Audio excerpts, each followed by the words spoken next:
So good morning guys. तो चलिए start करते हैं आज के यानी कि 7 अगस्त के इंपॉर्टेंट करंट अफेयर्स को। देखिए हमारा पहला प्रश्न क्या है। अगस्त 2022 को भारत के नए उपराष्ट्रपति कौन बने। तो मोस्ट इंपॉर्टेंट क्वेश्चन है और यहां से कुछ इंपॉर्टेंट फैक्ट्स भी मैं आपको बताऊंगा जो आपके एग्जाम पॉइंट ऑफ व्यू से इंपॉर्टेंट है। तो इसका तो उत्तर हो जाएगा जगदीप धनखड़। तो एनडीए के उम्मीदवार जगदीप धनखड़ ने उपराष्ट्रपति पद का चुनाव जीत लिया। उन्होंने विपक्षी उम्मीदवार मार्गरेट अल्वा को हराया। तो अब ये नए जो उपराष्ट्रपति बने हैं 11 अगस्त को शपथ लेंगे। अच्छा, ये कौन से नंबर के वाइस प्रेसिडेंट बने हैं? 14 नंबर के। अभी वर्तमान में जो हमारे वाइस प्रेसिडेंट है कौन? एम वेंकैया नायडू जी। 10 अगस्त को उनका कार्यकाल खत्म हो रहा है और 11 अगस्त को नए वाइस प्रेसिडेंट बनेंगे जगदीप धनखड़। ये वही जगदीप धनखड़ हैं जो अभी तक पश्चिम बंगाल के राज्यपाल थे। अब यहां पे आपके लिए एक होमवर्क प्रश्न आता है। वर्तमान में पश्चिम बंगाल के गवर्नर का अतिरिक्त प्रभार किसके पास है? ये आप लोग बताओ कमेंट बॉक्स में। अब जगदीप धनखड़ से एक इंपॉर्टेंट पॉइंट मैं आपको बता रहा हूं। अगर आप में से कोई स्टूडेंट राजस्थान से बिलोंग करता है तो उसके लिए ये पॉइंट बहुत ज्यादा इंपॉर्टेंट हो जाएगा स्टेट एग्जाम के लिए, क्योंकि ये राजस्थान से है। राजस्थान में भी कहां से? राजस्थान के झुंझुनू के किठाना गांव में इनका जन्म हुआ था। बाकी मैंने आपको बता ही दिया, जुलाई 2019 में ये पश्चिम बंगाल के गवर्नर बने थे। अच्छा, उपराष्ट्रपति यानी कि वाइस प्रेसिडेंट के पद की बात करते हैं तो भारत के वाइस प्रेसिडेंट का जो पद है वो देश का दूसरा सर्वोच्च संवैधानिक पद है। भारत के जो उपराष्ट्रपति होते हैं वो राज्यसभा के सभापति के रूप में भी कार्य करते हैं और संविधान के अनुच्छेद 63 में भारत के उपराष्ट्रपति पद और कार्यालय का प्रावधान है।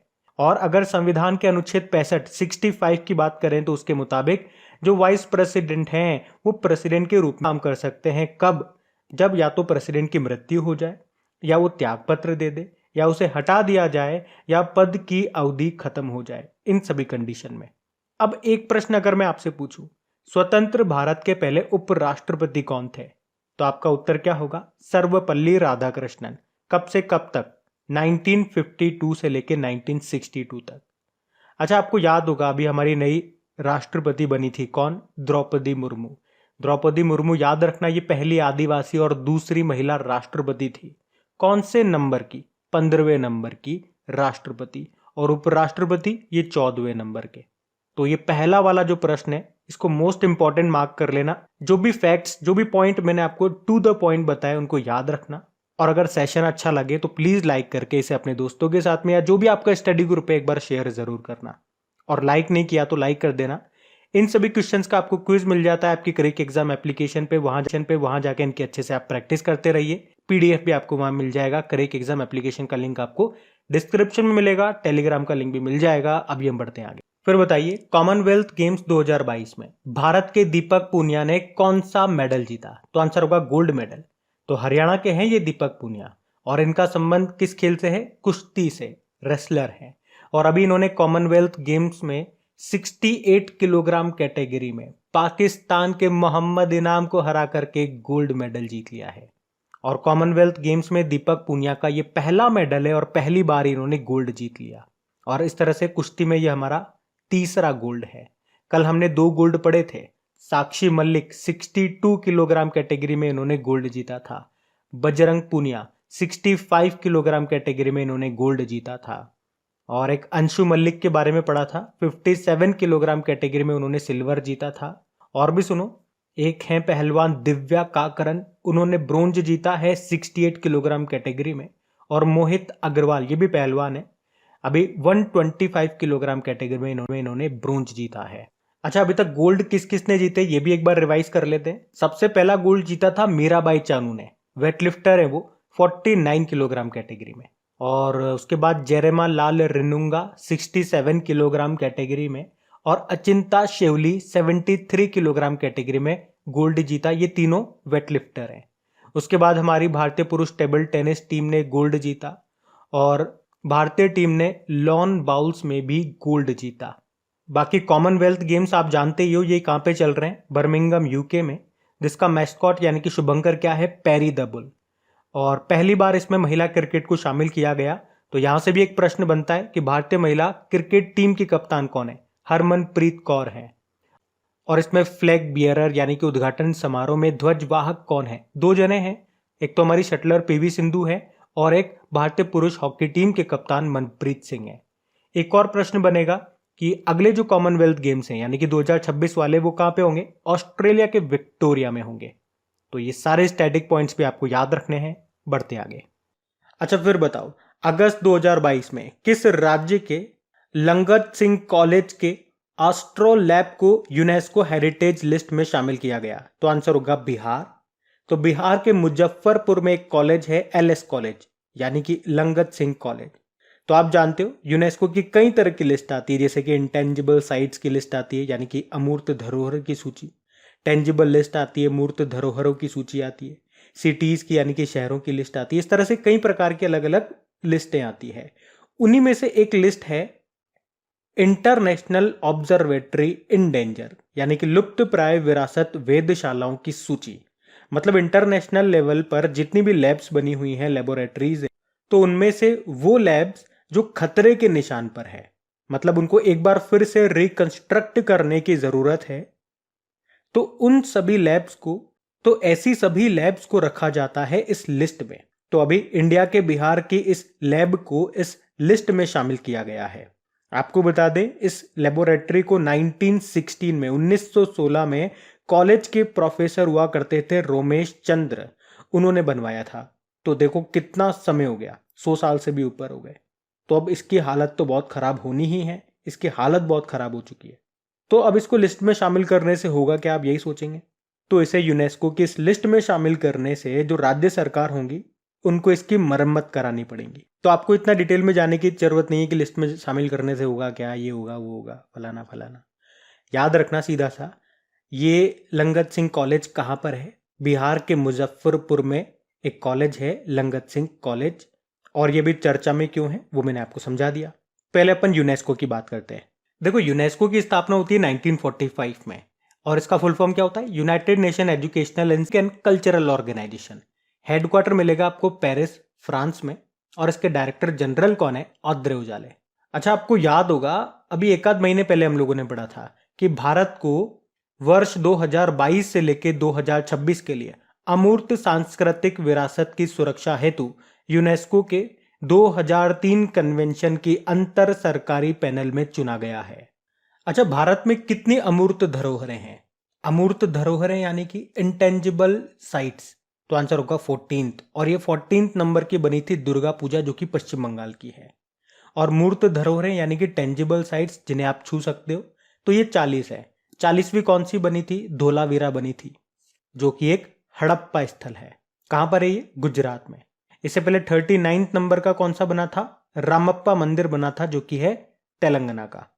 और अगर आपसे पूछे कि यूनेस्को में भारत के कितने शहर विश्व विरासत सूची में शामिल हैं, तो दो हैं। एक तो जयपुर है और एक अहमदाबाद है।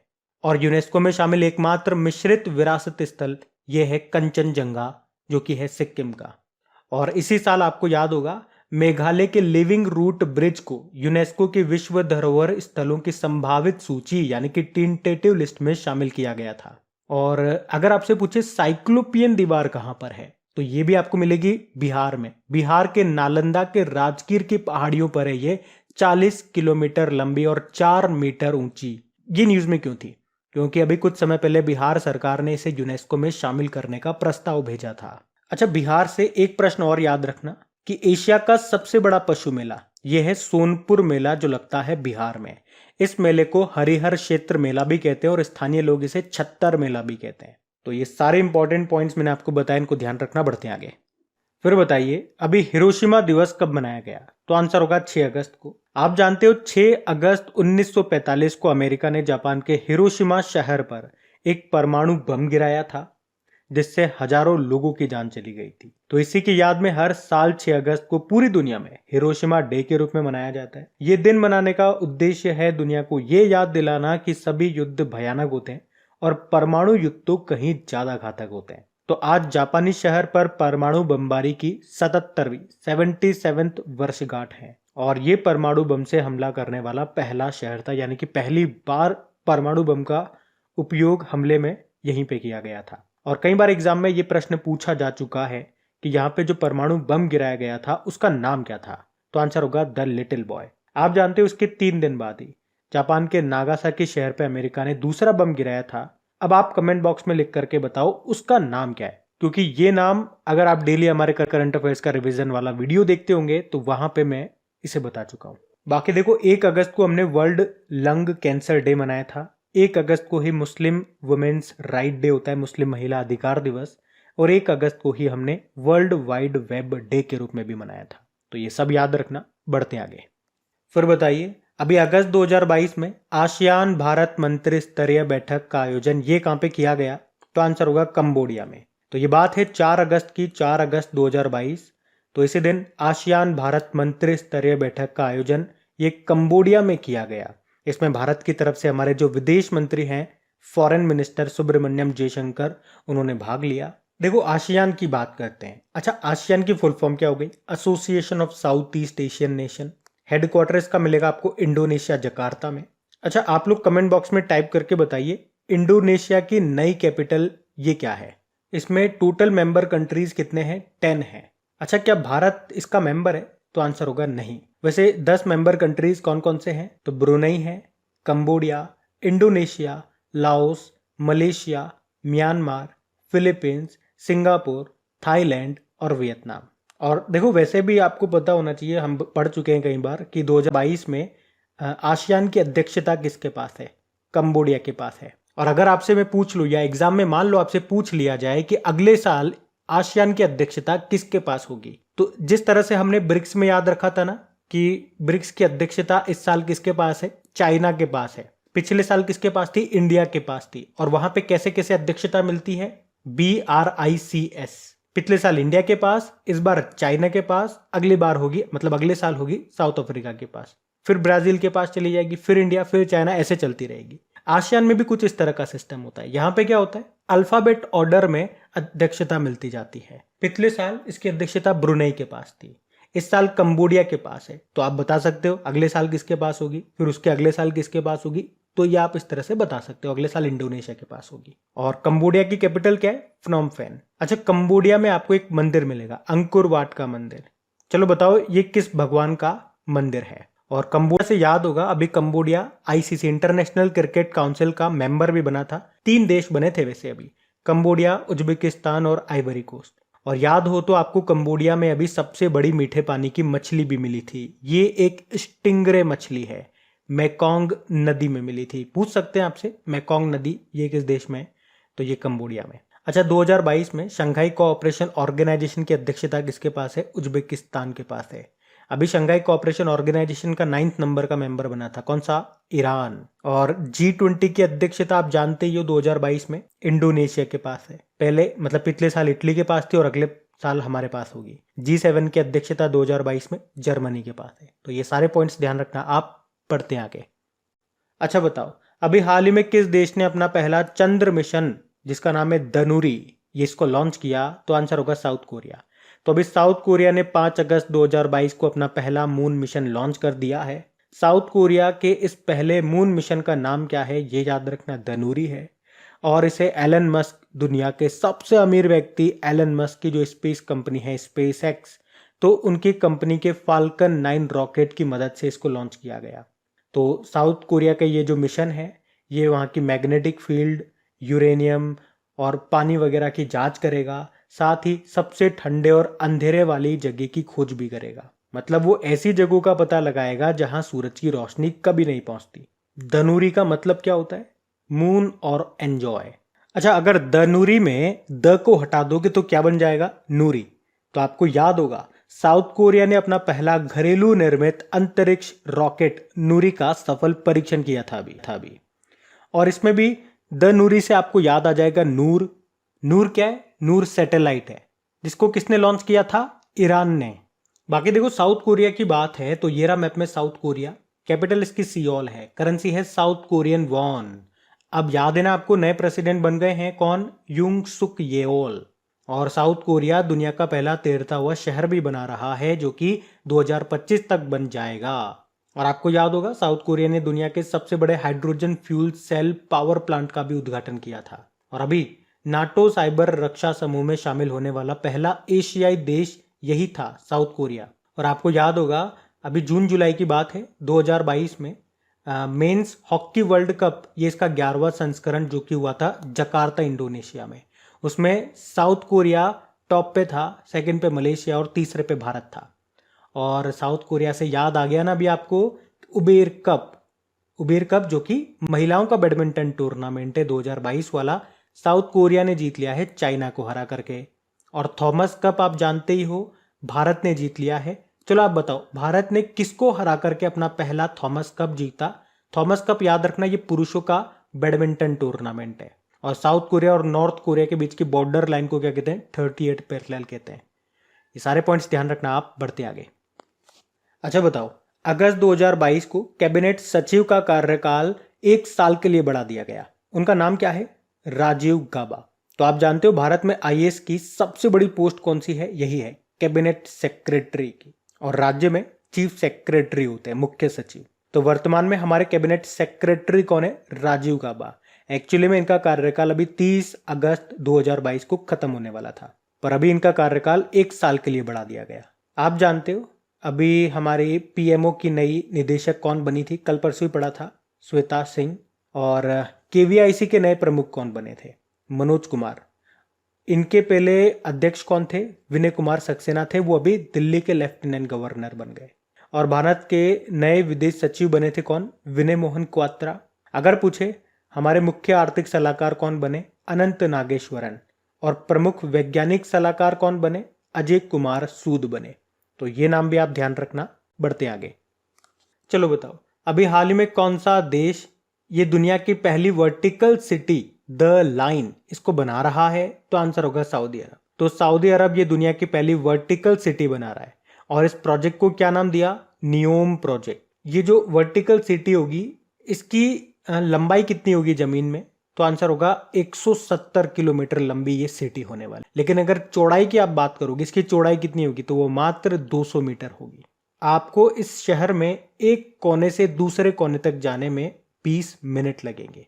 अच्छा, इस शहर की ऊंचाई कितनी है? ऊंचाई क्यों? वर्टिकल सिटी इसीलिए बोल रहे हैं इसको। वर्टिकल मतलब लंबवत, खड़ी हुई सिटी। खड़ी हुई मतलब एक मकान के ऊपर दूसरा मकान, फिर उसके ऊपर तीसरा मकान। जिस तरह से फ्लैट नहीं होते क्या, मकान के ऊपर मकान, कमरे के ऊपर कमरा, तो उस तरह की ये होगी, फैली हुई नहीं होगी जैसे हमारे आमतौर पर रहती है। ये एक लाइन में सिटी बना रहे हैं, वर्टिकल सिटी। और ये कह रहे हैं कि अगर सब कुछ सही रहा तो 2025 तक ये बनकर तैयार हो जाएगा।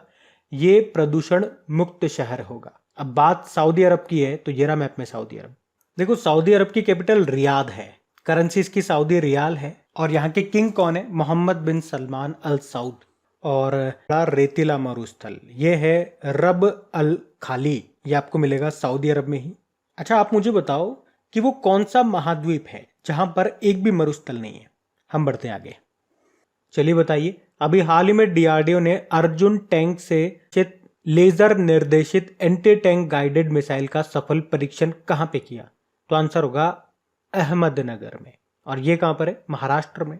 तो अभी डीआरडीओ ने महाराष्ट्र के अहमदनगर में अर्जुन टैंक से स्वदेशी रूप से विकसित laser guided anti tank missile का सफल परीक्षण किया है। इसकी खास बात क्या है इस मिसाइल की? ये फायर एंड फॉरगेट मिसाइल है।